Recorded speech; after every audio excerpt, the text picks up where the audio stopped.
The Ashford estate wedding glittered with the kind of wealth that whispers rather than shouts, crystal chandeliers dripping light like liquid diamonds, marble floors polished to mirrors, 300 guests draped in silk and designer labels celebrating the merger of two industrial dynasties.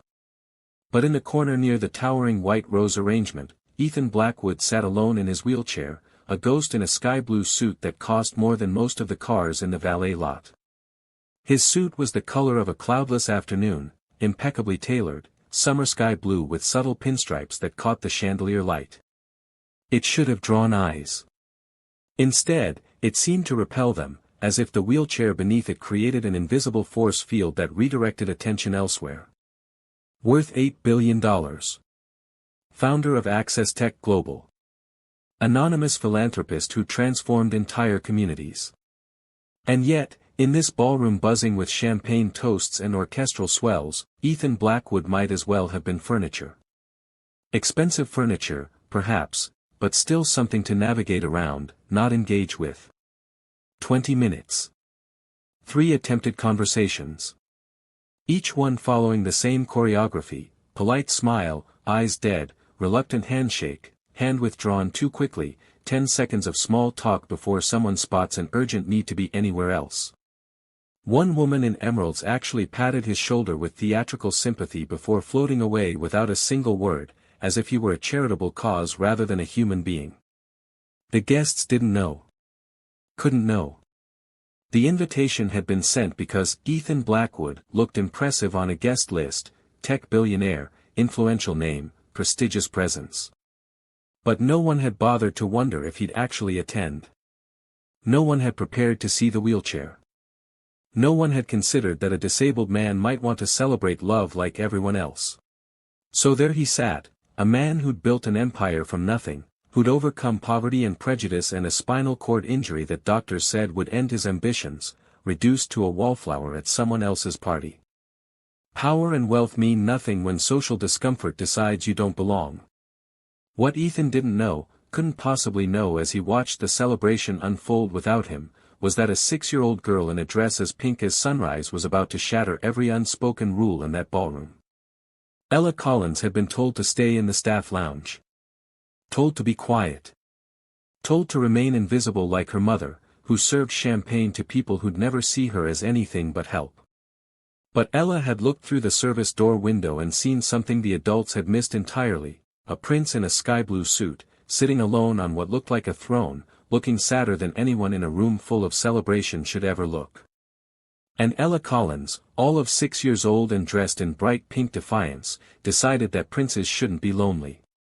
Before her mother could stop her, before the world could teach her that some people aren't meant to be approached, Ella slipped through the service door and walked directly toward the one man in the room who desperately needed someone to see him. 300 guests in designer gowns and tailored suits. One disabled billionaire in sky blue, invisible despite his worth. One child in bright pink, about to make the invisible visible. The Ashford estate wedding was about to become something far more important than the union of two dynasties. It was about to become a reckoning. Ethan's wheelchair glides across the ballroom's marble floor with the quiet precision of 43 years' practice, weaving through clusters of animated guests who part around him like water around a stone, instinctive, unconscious, complete. He positions himself near a towering arrangement of white roses, close enough to observe the celebration but far enough to maintain the comfortable distance everyone seems to prefer. It's his usual position at events like this: present but not participating, invited but not included. Within 20 minutes, he's attempted 3 conversations. The pattern repeats with crushing consistency: polite smile that dies before reaching the eyes, handshake offered with barely concealed hesitation, 10 seconds of weather and venue small talk before someone spots an urgent need to be elsewhere. Oh, there's Richard. I absolutely must, and they're gone, leaving Ethan with half-finished pleasantries dissolving in champagne-scented air. The woman in emeralds is worse. She approaches with theatrical pity painted across her Botoxed face, pats his shoulder with the exaggerated sympathy reserved for children and pets, and floats away without uttering a single word. As if he were a charitable cause rather than a human being. As if compassion were a gesture performed rather than a connection forged. But Gregory Ashford delivers the killing blow. The bride's uncle, supposedly a business associate, approaches with oily concern dripping from every syllable. "You might be more comfortable in the gallery room," he suggests, gesturing toward the service corridor. "Fewer crowds, you know. Easier to navigate." The implication lands like a slap: "You don't belong here." "I'm fine here, thank you." Ethan's smile is tight, controlled, revealing nothing of the humiliation burning in his chest. Gregory's expression flickers, annoyance breaking through the concern mask, before he melts back into the celebrating crowd. Ethan parks himself in his corner, champagne untouched, watching 300 people celebrate love while systematically excluding him from it. 43 years have taught him this brutal truth: he'll always be in the photograph, but never truly part of it. From across the ballroom, Maria Collins sees everything. She's been serving at the Ashford estate for 6 hours, her blue and white uniform still crisp despite the constant movement, carrying champagne flutes on silver trays, whisking away empty plates, refilling water glasses before anyone notices they're low. Invisibility is part of her job description. Be present but never seen. Helpful but never noticed. Blend into the expensive wallpaper like another decorative element in this carefully curated celebration. But Maria notices. She sees Ethan Blackwood sitting alone near the white roses, sees the guests part around him like water around a stone, sees the polite erasure happening in real time. And unlike everyone else in this glittering room, she recognizes him. Not from society pages or business journals, but from her neighborhood, the struggling East Heights community where she raises Ella in a modest 2-bedroom apartment. She recognizes him from the community center that appeared 2 years ago, gleaming and new, funded by an anonymous donor who asked for nothing in return. From the scholarship program that sent 3 kids from her building to college. From the medical clinic that saved her daughter's life last winter, treating families regardless of their ability to pay. The donor's identity had leaked through a grateful construction worker, Ethan Blackwood. A disabled billionaire who'd grown up in poverty, built an empire in tech accessibility, and funneled millions into forgotten communities. A man who changed lives from behind the curtain while living quietly in a restored brownstone on the edge of the neighborhood he'd saved.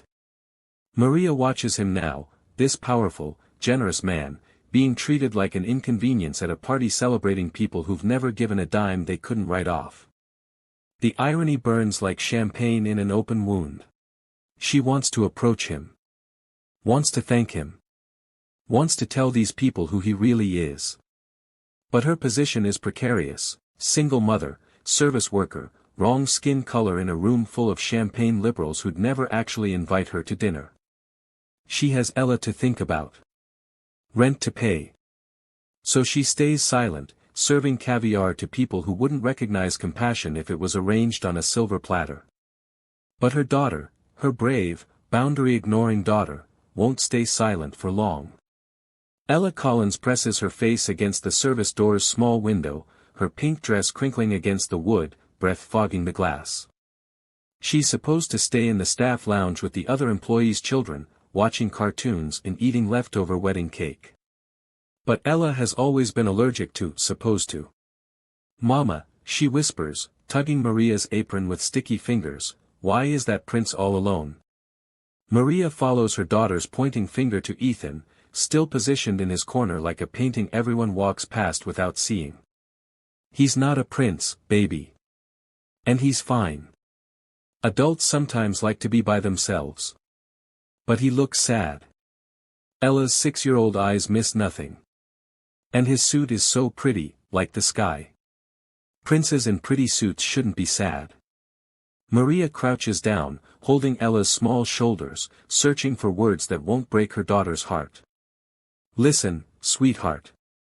Those people out there, they don't always understand. That man is in a wheelchair, and sometimes people get uncomfortable when someone is different from them. Why? The eternal question. Why are people cruel? Why do differences scare them? Why is kindness so much harder than indifference? I don't know, baby. I really don't know." Ella chews her lip, the way she does when she's thinking hard, processing information that doesn't compute. But you said being different is good. You said my hair is beautiful because it's different. It is beautiful. So why is his different bad? Maria has no answer that makes sense. The logic of prejudice crumbles under a child's clarity, exposed as the arbitrary cruelty it truly is. Baby, you need to stay here. Mama has to work, and you can't be running around. But Ella is already slipping through the door, a pink blur of determination and sequins, small legs carrying her across the threshold between what is and what should be. Ella. Maria's whisper is urgent but can't carry across the ballroom without drawing unwanted attention. She watches, heart climbing into her throat, as her daughter walks directly toward the one man in the room who might actually appreciate an interruption, and the 300 who definitely won't. Ella weaves through the forest of adult legs, her pink dress a bright flame in the sea of muted blues, blacks, and champagnes. No one notices her. Children are even more invisible than disabled men at events like this. She approaches Ethan's corner with the confidence of someone who hasn't yet learned that the world has rules about who talks to whom. "Hi," she announces, standing directly in front of his wheelchair. "I'm Ella. Are you a prince?" Ethan startles, looking down at the small girl with elaborate braids and a dress that could probably be seen from space. For the first time all evening, genuine surprise crosses his face, followed by the ghost of a smile. A prince? He considers this seriously. "I don't think so." "Why do you ask?" "Because your suit is the color of the sky, and in my book, princes wear special colors. And you're sitting on a throne." She points to his wheelchair with a matter-of-factness that takes his breath away. No pity. No discomfort. Just a child's pure logic. "This is a wheelchair, not a throne," he says gently. "Can't it be both?" Ella tilts her head. "Thrones are just special chairs for special people." Something cracks in Ethan's chest, a fissure in the armor he's been wearing for so long he forgot it wasn't skin. "What's your name, Your Highness?" Ella asks, climbing, uninvited and absolutely welcome, onto a nearby ottoman so they're at eye level. "Ethan. Ethan Blackwood. That's a good name for a prince. I'm supposed to be watching TV in the back room, but that's boring. Why are you sitting by yourself? Don't you have friends here?" The question is so direct, so innocent, that it bypasses all his usual defenses. "I don't really know anyone here," he admits. "Then why did you come?" "Good question." He laughs, the sound rusty from disuse. "I thought maybe I should try. I got an invitation." "Invitations are good. But people are supposed to talk to you when you come. That's the rule." Ella looks genuinely troubled by this breach of basic human decency. "People aren't always good at rules," Ethan says. "That's silly. Rules are easy. Be nice. Share. Say please and thank you. Include everybody." She counts them on her fingers like they're the simplest things in the world. And they are. They really are. Across the ballroom, conversations are starting to pause. Heads are turning. The billionaire in the wheelchair is talking to a child in a pink dress, and both of them are smiling like they're sharing the world's best secret. Maria watches from the service door, torn between pride and terror. And Ethan Blackwood, for the first time in years, feels genuinely seen. "So if you're a prince," Ella continues, swinging her legs from the ottoman, "what's your superpower?" Ethan laughs again. He's laughed more in 5 minutes with this child than in 5 months of business meetings. "I don't have superpowers. Everyone has superpowers. Mama says her superpower is making things better. She fixes stuff and helps people." "What do you do?" I build things that help people use technology. Computers, phones, programs. Especially for people who have a hard time using regular ones." Ella nods sagely. "Like special glasses for people who can't see good?" "Exactly like that. That's a good superpower." She seems satisfied. Can I tell you something? Please. Those people, she gestures vaguely at the crowd, they're not looking at you. Mama says it's because your wheelchair makes them uncomfortable, but I think that's dumb. Your wheelchair is just how you sit. My cousin Marcus has glasses thicker than my thumb, and we don't ignore him. Your mama is a wise woman. She's the best. She works really hard. Sometimes she's tired, but she always reads me stories. Ella leans in conspiratorially. She said we live in a nice place now because a kind man helped our neighborhood. He built a place where kids can play and learn, and he helped sick people get medicine. Do you know him? Ethan's throat tightens. I might. Mama says he's a hero. But he doesn't want people to know his name because he doesn't care about being famous. He just cares about helping. She studies Ethan with unsettling perception. I think real princes are like that. They help people without needing crowns. The ballroom has gone notably quieter. At least 50 people are now watching this interaction, though they're pretending not to. Cell phones are discreetly tilted their direction. Victoria Ashford, the bride, stands near the orchestra, champagne frozen halfway to her lips, watching a child accomplish what 300 adults failed to do, see another human being. Ella. A gentle voice cuts through the moment. Maria approaches carefully, her face a complicated mixture of apology and pride. She's torn between pulling her daughter back and letting this beautiful thing continue. Ella, sweetheart, you can't just run up to guests. It's fine, Ethan says quickly, his voice carrying more authority than it has all evening. Really? She's wonderful company. The best I've had all day.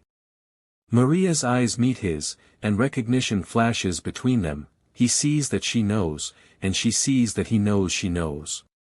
Mr. Blackwood, she says softly, I apologize for. Please don't. He's firm but kind.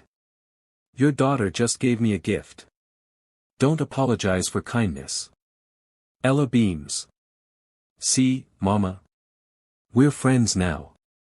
Maria stands awkwardly, aware that their corner of the ballroom has become the room's focal point.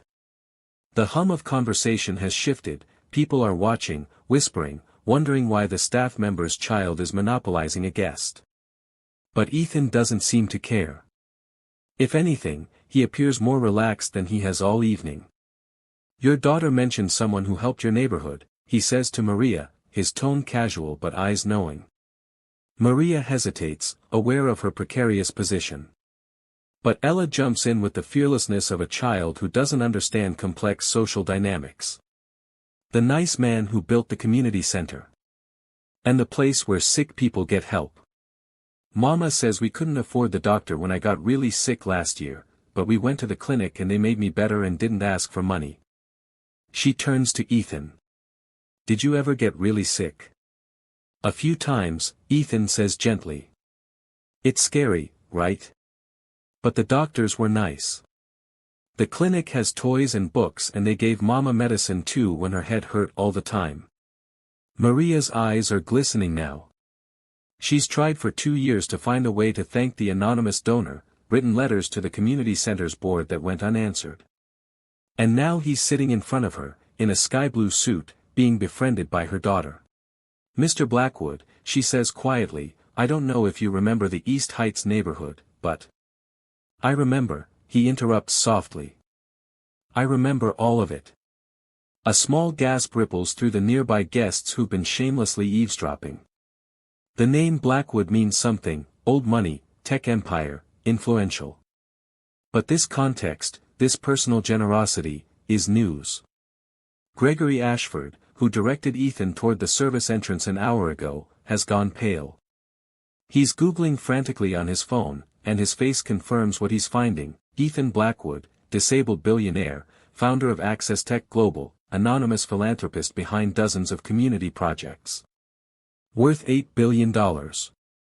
Invited to this wedding because someone thought his name added prestige to the guest list, never imagining he'd actually attend. And they've treated him like an inconvenience. You built the playground, Ella continues, oblivious to the mounting tension around them. With the special swings that kids in wheelchairs can use. My friend Tyrone has a wheelchair like yours, and he gets to swing now. He cried the first time because he was so happy. Ethan's expression cracks, just for a moment, and something raw and vulnerable shows through. I'm glad, he says, his voice thick. Everyone should get to swing. Maria can't hold back anymore. You changed our lives. All of us. The clinic saved my daughter. The community center gave kids a safe place to go after school. The scholarship fund sent my neighbor's son to college, he's going to be a doctor. You didn't just donate money. You saw us. You cared about people the rest of the world ignores. The irony hangs in the air, thick and choking. This room full of wealthy, influential people has spent the evening ignoring the man who's done more good than all of them combined. Victoria Ashford, the bride, sets down her champagne glass with a soft click. Victoria approaches their corner slowly, her wedding dress whispering against the marble floor. Her husband, Sebastian, follows a step behind. The crowd parts for her like the Red Sea, and the orchestra has stopped playing. 300 people are now openly watching. Mr. Blackwood, Victoria says, her voice carrying in the sudden quiet. I owe you an apology. Ethan looks up at her, surprise evident in his expression. For what? For the way you've been treated in my home. For my family's rudeness. Her voice breaks slightly, for my own failure to welcome you properly. She looks at Ella, still perched on the ottoman, and then at Maria in her service uniform. This little girl has shown more grace and humanity in 5 minutes than I've shown all evening. She's taught me something about what really matters. Victoria turns to address the ballroom, her voice stronger now. We've been celebrating love tonight. Commitment. Partnership. But what kind of love are we celebrating if we can't extend basic kindness to someone in our midst? People shift uncomfortably. Cell phones are lowered. A few guests have the decency to look ashamed. Ethan could let her off the hook. Could accept the apology gracefully and let everyone move on, egos intact. But something in him, some long-buried need to be heard, won't let this moment pass. Do you know what's interesting, he says, not unkindly, but with quiet steel. I've attended dozens of events like this. Charity galas. Fundraisers.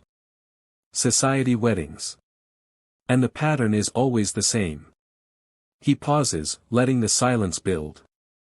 People love the idea of helping the disabled, the poor, the marginalized. They'll write checks, pose for photos, give speeches about inclusion. But when an actual disabled person shows up, when a working-class family needs assistance, when someone doesn't fit the aesthetic, we become invisible. Maria's hand finds Ella's shoulder, protective and proud. My wheelchair makes you uncomfortable, Ethan continues, his gaze sweeping the room. You don't know how to interact with me. Should you offer help? Ignore the disability. Pretend everything's normal. So you avoid the whole situation. You exile me to the corners, the service corridors, the margins. Gregory Ashford tries to interrupt. Now, I don't think that's entirely. Be quiet, Gregory, Victoria says sharply. Let him finish. Ethan nods at her, acknowledging the growth. But a 6-year-old child, who's been taught that different is beautiful, that everyone deserves kindness, that wheelchairs can be thrones, she saw a lonely person and decided to do something about it. She didn't need a diversity seminar or a social conscience initiative. She just needed basic human decency. Ella whispers to her mother, is the prince mad? No, baby, Maria whispers back. He's just being brave. Ethan's expression softens when he hears this. Your daughter asked me if I had superpowers. I told her I build technology to help people. But the truth is, her superpower, kindness without calculation, is far more powerful than anything I've ever created. He looks directly at Victoria. You're a beautiful bride, and I'm sure you and your husband will have a wonderful life. But here's my wedding gift to you, remember this feeling. Remember the shame of recognizing your own cruelty. Not because I want you to suffer, but because that recognition is the only thing that creates change. The ballroom is silent except for the soft rustle of expensive fabric and the distant clink of ice in abandoned glasses. Don't make Ella's kindness rare, Ethan says quietly. Make it normal. Make it expected. Build a world where people in wheelchairs don't have to sit alone at weddings, where working-class mothers don't have to hide their children, where worth isn't measured by the ease of your body or the size of your bank account. He turns to Ella, his expression transforming from confrontation to warmth. And you, Princess Ella in the pink dress, never stop seeing people. Never let the world teach you to look away. Ella grins, showing a gap where her front tooth used to be. I won't. Promise. Victoria Ashford stands perfectly still in her $70,000 dress, tears cutting clean tracks through her professionally applied makeup. She's a woman who's had everything handed to her, private schools, debutante balls, a wedding that cost more than most people make in 5 years. She's never had to question her place in the world. Until now. She thinks about the guest list her mother compiled. 250 carefully selected names from the right families, the right schools, the right zip codes. Another 50 added by wedding planners and business associates, names that looked good on paper, sounded impressive when announced. Ethan Blackwood was one of those impressive names. His invitation was sent because having a tech billionaire at your wedding added cachet. No one bothered to research who he really was, what he'd overcome, what he'd accomplished beyond his bank account. They'd invited the money and ignored the man. Mr. Blackwood, she says, her voice barely above a whisper, I've spent 2 years planning this wedding. 60-page timeline. Custom everything. I tasted 43 different cake flavors. I memorized the names and dietary restrictions of every guest. She pauses, shame coloring her cheeks. But I never learned your story. I never asked why you were invited or whether you'd feel welcome here. I saw the wheelchair on your RSVP note. Yes, we made people disclose accommodation needs on the RSVP, and I made sure there was a ramp at the entrance. And then I checked that box in my head and moved on. Sebastian, her husband, puts a hand on her shoulder. He's crying too, his polished facade cracking. We wanted to look inclusive, he adds quietly. We wanted to believe we were good people. But we never did the work of actually being inclusive. Victoria looks at Maria, really looks at her for the first time despite Maria serving her champagne 6 times throughout the evening. You've been taking care of us all night, Victoria says to her. And I never once asked your name or thanked you properly. Maria Collins, ma'am. Maria. Victoria tests the name like it's precious. And this is your daughter? Ella. Victoria crouches down, carefully arranging her massive dress, until she's at Ella's eye level. Ella, thank you for being braver than all the grown-ups in this room. You showed us what we should have been doing all along. Ella considers this seriously. You're welcome. Can I have a piece of cake now? The tension breaks. Laughter ripples through the ballroom, real laughter, not the performative kind from earlier. It's the sound of relief, of humanity recognizing itself. You can have the biggest piece, Victoria promises. She stands, smoothing her dress, and addresses the room one more time.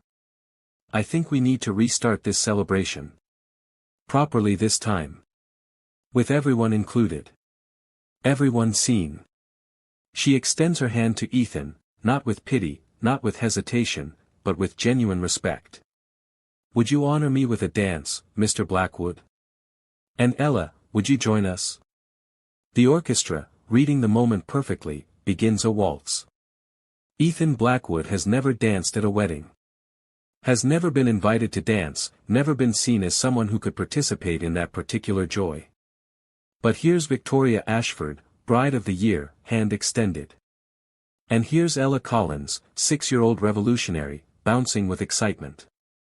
I don't know how to dance, Ethan admits, but he's smiling.